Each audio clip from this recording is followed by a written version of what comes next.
The guy's name was Evolution False.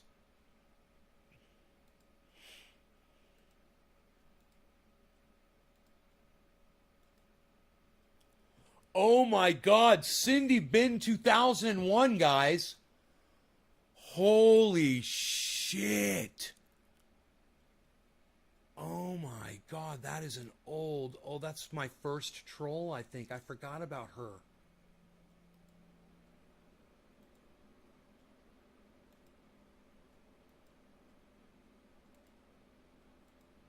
Who remembers Cindy Bin 2001 on YouTube? Dude, she got into dolls, and it got so fucking weird. Let me see if she's still there. I forgot all about her. All eyes, Cindy Bin 2001.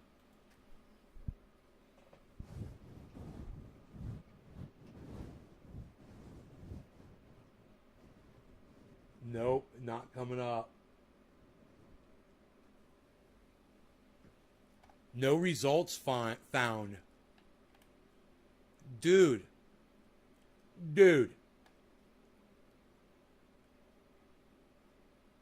No, she had an agency wipe her off of YouTube because I covered her on YouTube. I'll fucking find it. I'll find it on my YouTube channel. I'll search it on my goddamn channel. It's fucking hilarious.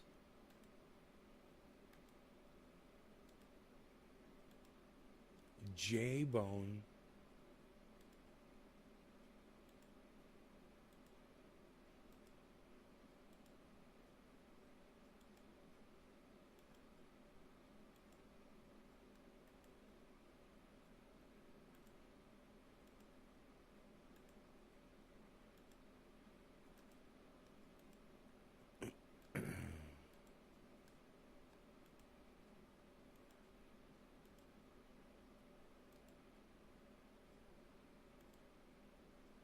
I got one for you. When you are stoned and relax, focus your attention.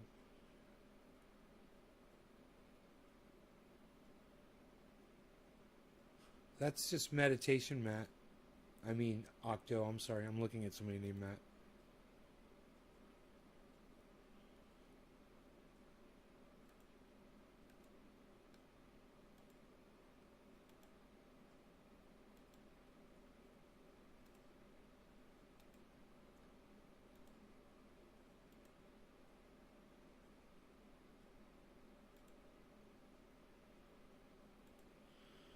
Dude, I can't believe all these fucking bands. Oh my God.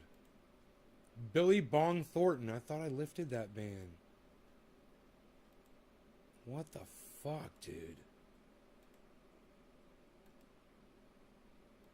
They put these in no specific order. But one thing's for sure. I'll be able to find fucking bands way faster now. Guaranteed. Because this is bullshit having to sit here like this.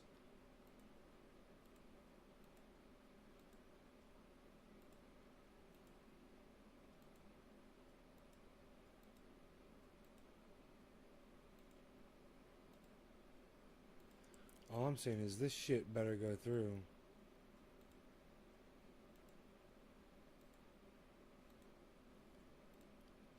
Dude, these are fucking old ass troll names, man. Oh my God.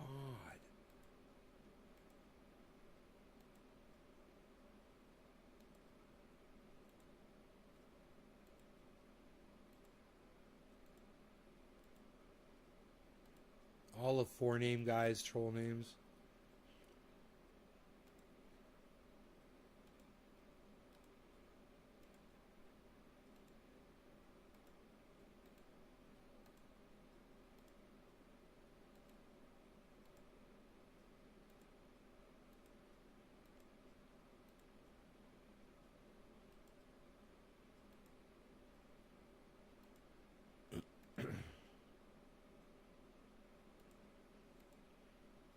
Some of these names are so fucking funny.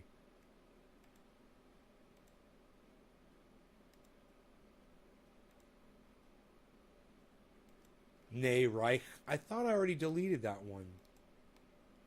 Huh. Dude. Why are...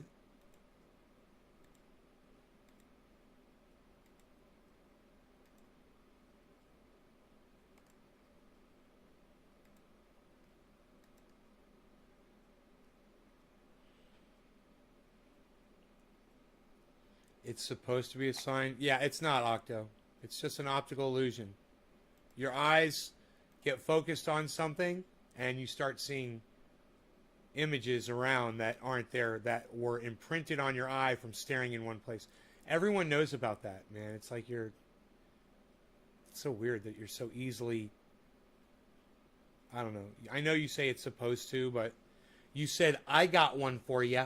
How old are you, Octo?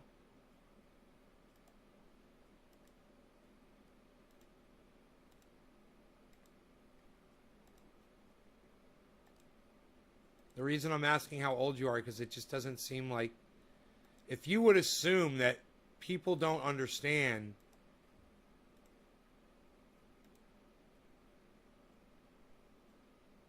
Trained with some unique people. Bro, you understand that's just your optics in your eye, how they work, right? When you stare at something. It's got nothing to do with an altered state or an energy system.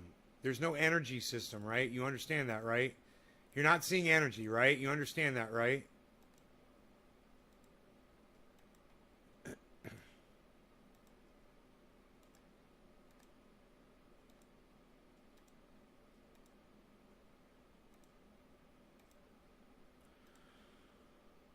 Dude, how long is it gonna take me to fucking unblock all these fucking people? Oh my god, dude, I can't believe this. I better go through this time.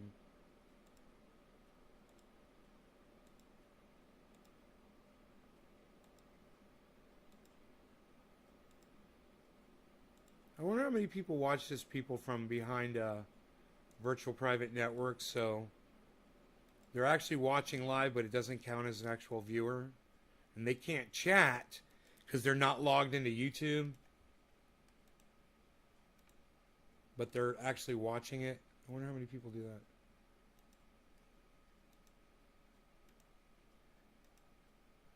Okay, I'm going to hit save right now. And go back in there. And make sure that shit's saved. Community.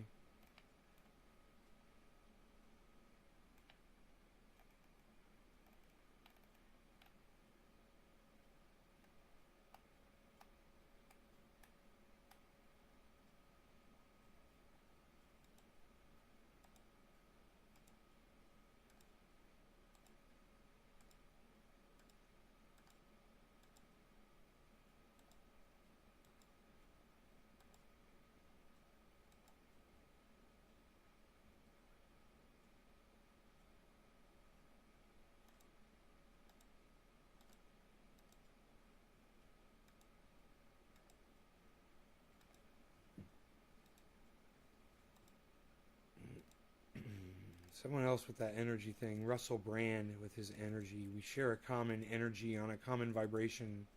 You can harness the energy. You can use it to fucking blah, blah, blah, blah, blah. It's from fucking movies. Stupid religious bullshit.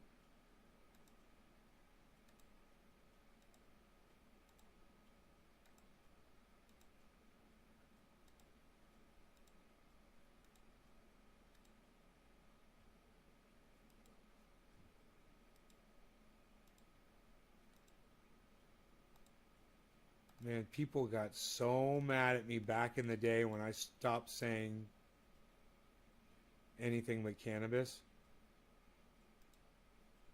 Holy shit, all the names, you could tell how pissed off people were.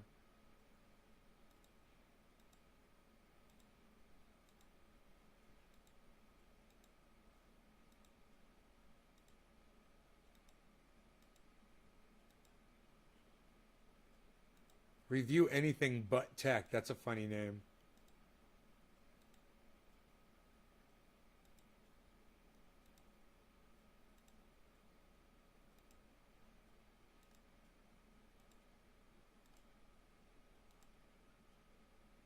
Dude, Cindy Bin has been removed from fucking YouTube completely. We got to do a whole show about that. She had a whole dolls fucking channel, man. It's fucking hilarious. Dude, Cindy Bin used to fucking take her dolls and make her husband push them around in a carriage in Walmart. She literally had videos of that up on her channel. She was the biggest laughing stock of YouTube.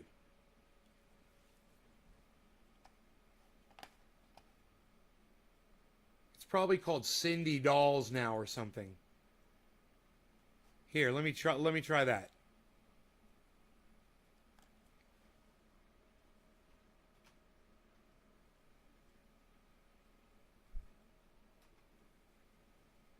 No results found.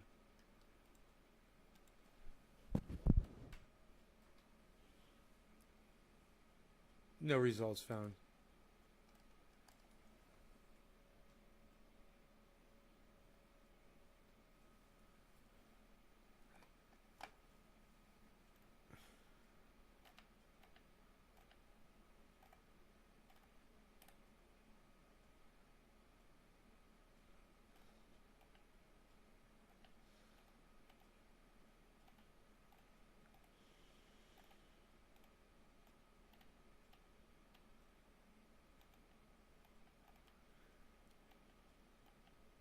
I just figured somebody would have something about her somewhere on YouTube, you know?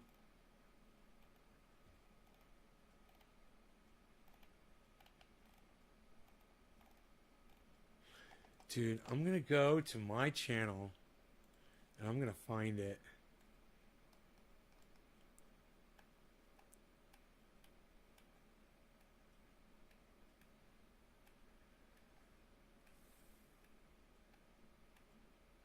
Okay, I don't see Randy on here. There's so many bands.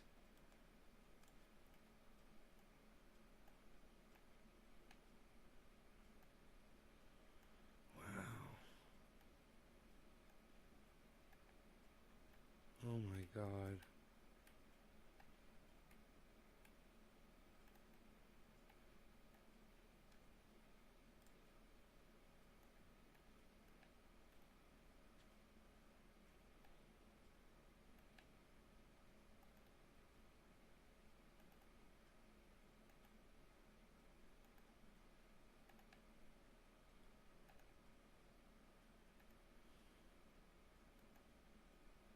Okay. I don't see you on here anywhere. But I'm going to delete all of these blocks. Eventually.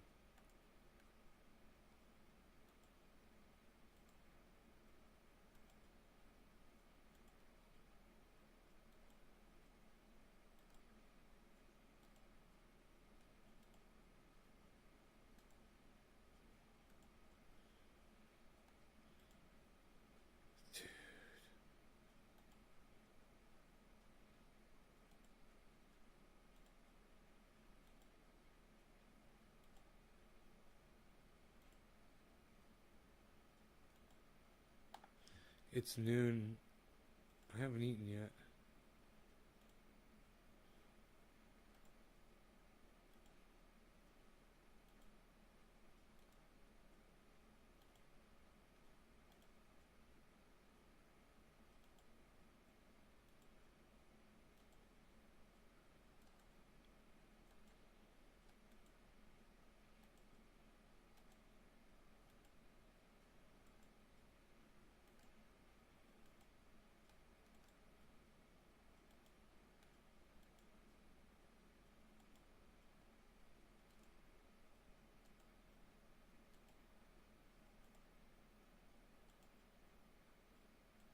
Jesus fucking Christ, dude. Cindy Bin. No, I'll find her here. Check this out. I'll find her. Hold on. I'll find her on my channel. Just hold on a second. Where's the search on here? Search across your channel. CINDI.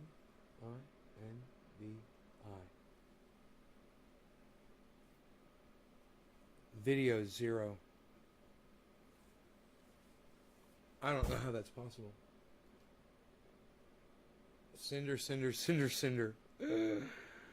Oh, that's funny. Huh, no Cindy bin. Maybe I spelled it with a Y. Nope. Let me put dolls. One trendy dollop. No. Let me type crazy lady. No. Crazy woman. Crazy Roxer. Still watching the show. Crazy BHO.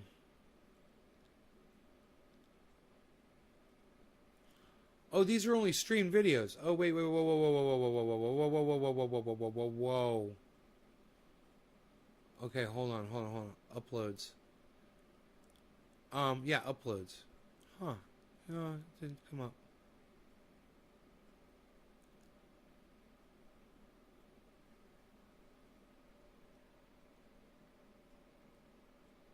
CINDIBIN. Yeah, I'll Google it now. CINDIBIN. Enter. Cindy Bin on Google. Facebook. A bunch of Russian shit. Type in Cindy Bin and then put dolls. Space dolls.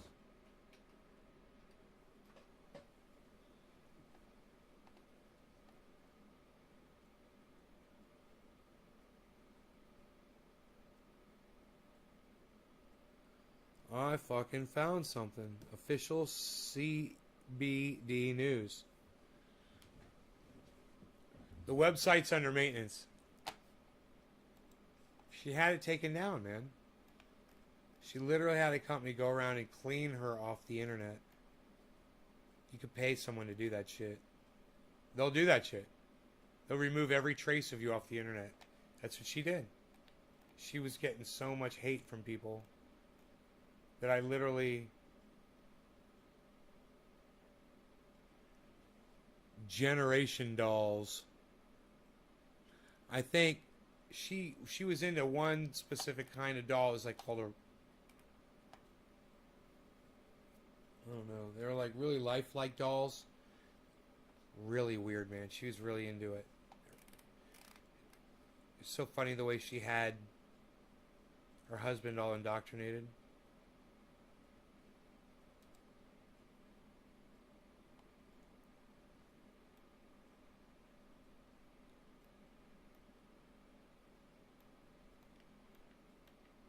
Reborns, oh my God.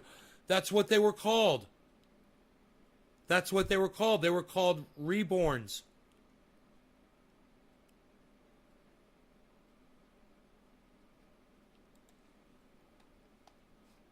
They were called Reborns. I found a video about them. Hold on.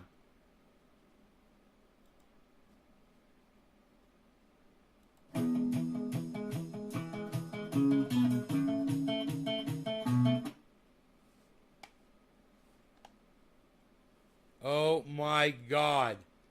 This, a grown woman changing the diapers on one of those. Really changing the diaper, giving it juice and changing the diapers.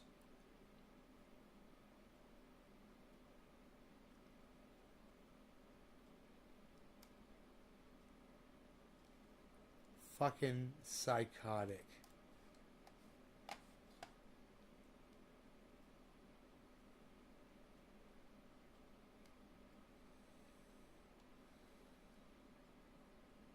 So creepy, dude. It is so creepy. This commercial is so creepy.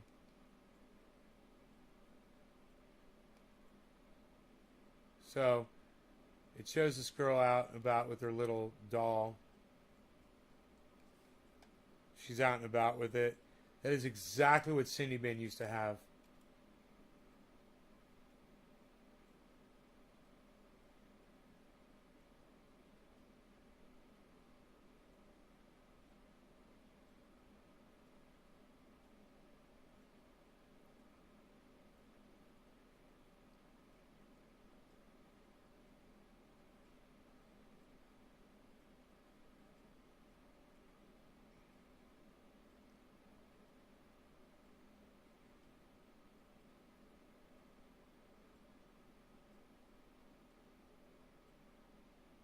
Dude, look at that little girl go to sled down that goddamn hill. Look at her go.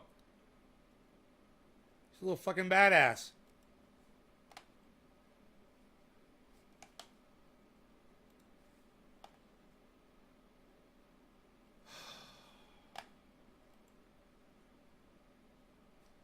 Reborn. Dude, if you type in Cindy Reborn, I wonder what comes up.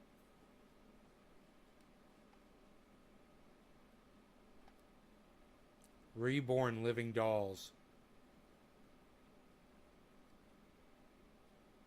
This woman put her fucking address on her goddamn YouTube. Oh my god. Oh, it's a P.O. box, my bad.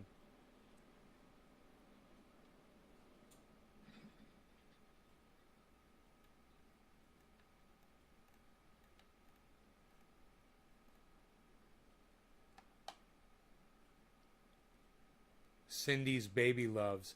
There's another woman named Cindy on YouTube who has these reborns. You type reborn, Cindy, Cindi.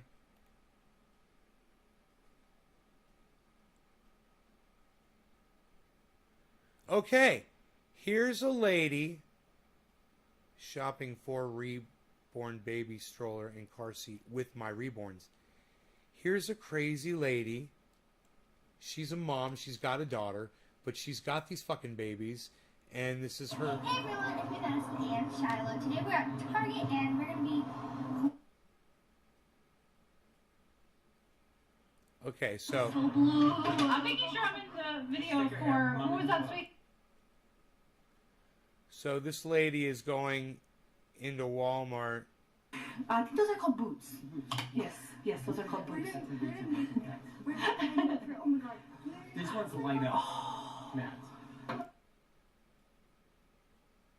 So they're in Walmart pushing a little infant. Kennedy and Gary, just be careful not to touch that. It looks like some germs. Look at little sweet Shiloh Lovinsky. This one. Does this lift up a little bit? Like, how do you keep it? I think it's too big and bulky. Look at that big badass stroller they got for that little fucking fake doll. Piece of plastic. A little molded piece of fucking silicone and plastic. And they bought that big ass stroller. Man, and they're shopping in Walmart and they got a kid. You know, they could have been taking that money that they spent on all that shit and spending it more on their kid. But this is just insanity. And let me tell you something. That's what Cindy Vin was into. That shit's fucking crazy. That shit's crazy. That's so funny that we found that shit.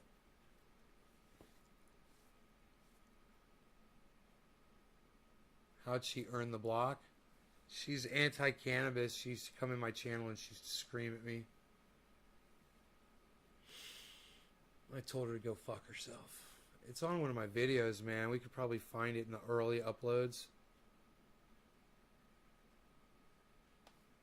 But I can't believe I searched my videos and her name doesn't come up at all. I can't believe I didn't have a title with her name in it. But she's been erased, bro, from the internet. That's fucking crazy.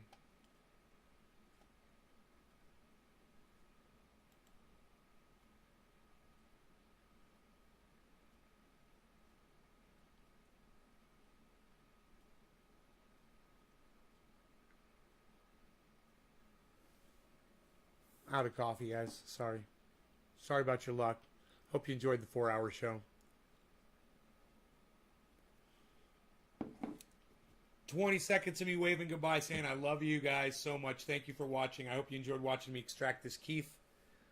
During the show, you guys learned making your own triage oil is not proprietary. You guys can all do it. Coconut oil, concentrated cannabis, decarboxylated 275 degrees, mixed with coconut oil in a frying pan.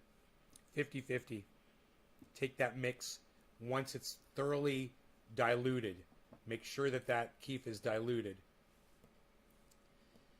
And the cleaner the keef, the cleaner your triage oil is going to be. But, you know, I prefer using a cleaner concentrate. That's on you guys. 1% peppermint oil, 1% concentrated THC oil, 99%, 98% coconut oil. We're thinking about going like 97% coconut oil, 2% peppermint oil to try to help preserve it, because I've had some go bad that was sitting out in the sun for massive amounts of heat and long periods of time. It makes the coconut oil go bad, go rancid. But we'll talk about that later. I love you guys. I'll see you this afternoon. I'll see you 4:20 or 7:10 tonight. 4 hours. I might be too tired to do a 4:20 show, but hope you enjoyed the 4-hour show, guys. I love y'all. If you guys appreciate the 4-hour show, head on over to Twitter and start doing your stuff over there. All right. Bye, guys.